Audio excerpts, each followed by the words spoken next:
Hello everybody, and welcome to my first official Oscar prediction video for the winners of the 98th Academy Awards. I am very excited to be getting to this, but I am also very tired. There is a reason why I haven't been making as much content this year. I have been very busy with directing my first play, and that has taken up so much of my time and energy. It has left me unavailable to make content, and that is a shame. Hopefully the play is going to premiere very soon, which means hopefully I should have more time on my hands to start making content as we get into Oscar season, but right now I am just really fighting to get this video out. Now, as of every year, I'm going to start with a category that I feel fairly confident in, which is Best Adapted Screenplay. But I do want to say this. The Oscars are perhaps going to go a little bit differently this year because of the rule change that Oscar voters are now required to watch all of the nominated films in a category in order to vote. What that means is, in years past, I would say things like, well, so-and-so deserves to win the Oscar, but this movie is underseen. Now, I have to go in with the assumption that if an Oscar voter is voting, then they have seen every film that is nominated. So we could get some really surprising upsets. I'm going to keep this in the back of my mind as I go through these predictions.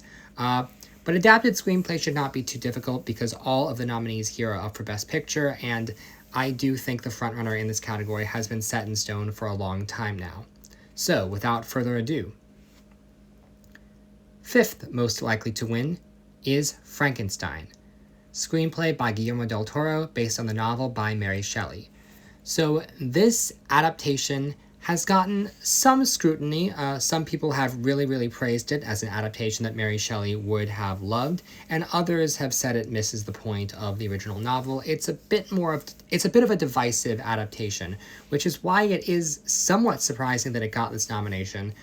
I will say not too surprising, since this is one of those years where adapted screenplay, it was a much weaker lineup than original. But because the film is overall very well received, the screenplay nomination sort of got carried along with the Best Picture nomination. With that said, I think it's very unlikely that this is going to win. I think so much of the criticism that has been leveled against the film is all about the screenplay and the adaptation and how obvious the film makes the themes. Even the people who really love the film would probably not say that the screenplay is its best attribute. And so, in a preferential ballot, I find it really unlikely that Frankenstein will emerge the victor. Fourth most likely to win is Train Dreams. So this screenplay is written by Clint Bentley and Greg Quidar based on the novella by Dennis Johnson. And this is a good screenplay, but it is a bit odd that this screenplay got nominated and was a staple to be nominated because the film is so heavily reliant on visuals and cinematography and not as much reliant on dialogue. The dialogue is not bad, but it's not the sort of thing that would usually get a writing nomination, and the fact that it was a mainstay in the season is basically entirely due to just how weak the competition was this year. Which is, again, not to say it's bad, but in terms of a win, this is not the sort of thing that voters like to go for. They associate good writing with good dialogue, and Train Dreams has arguably the least showiest dialogue of the nominees. So this is a solid nominee, but I can't imagine it winning. Third most likely to win is Begonia. Screenplay by Will Tracy, based on the film Save the Green Planet by Jang Joon-won. So this is a Yorgos Lanthimos film. Lanthimos, well respected in the industry for his previous collaborations, Poor Things and The Favourite, which were written by Tony McNamara. He was nominated for The Lobster, which was written by Lanthimos himself, and this is a new screenwriter that he hasn't worked with before, who's worked on The Menu and Succession. But at any rate, this is a movie that is well-liked. Obviously, it's in Best Picture, but it's kind of tricky to tell, because this is one of the most notable, it's one of the most writerly films in the category. There's very showy dialogue all throughout this screenplay, and that is going to appeal to certain voters. at the same time, the film's ending has been seen as somewhat divisive. People are split on whether or not the film truly earns that ending. And while some people really do love the film, others really don't. Kind of like Frankenstein, it's a little bit divisive.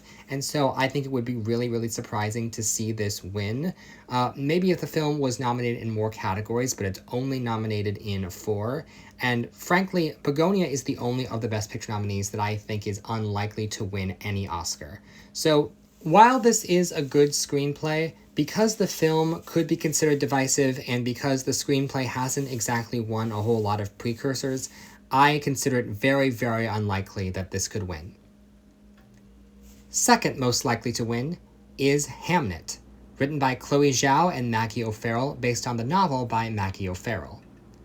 So this is a bit of an interesting screenplay because we have Maggie O'Farrell adapting her own book alongside Chloe Zhao, and I said when I did my Oscar book club video on this novel that I really, really love the novel.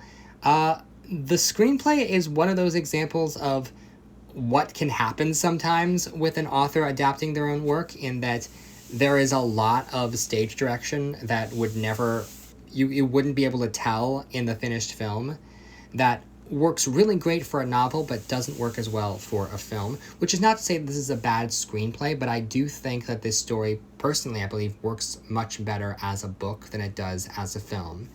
And much like Train Dreams, it's not the showiest dialogue in the world. The main reason why I have this at number 2 is because the movie is quite loved, with that Golden Globe win, for Best Picture Drama.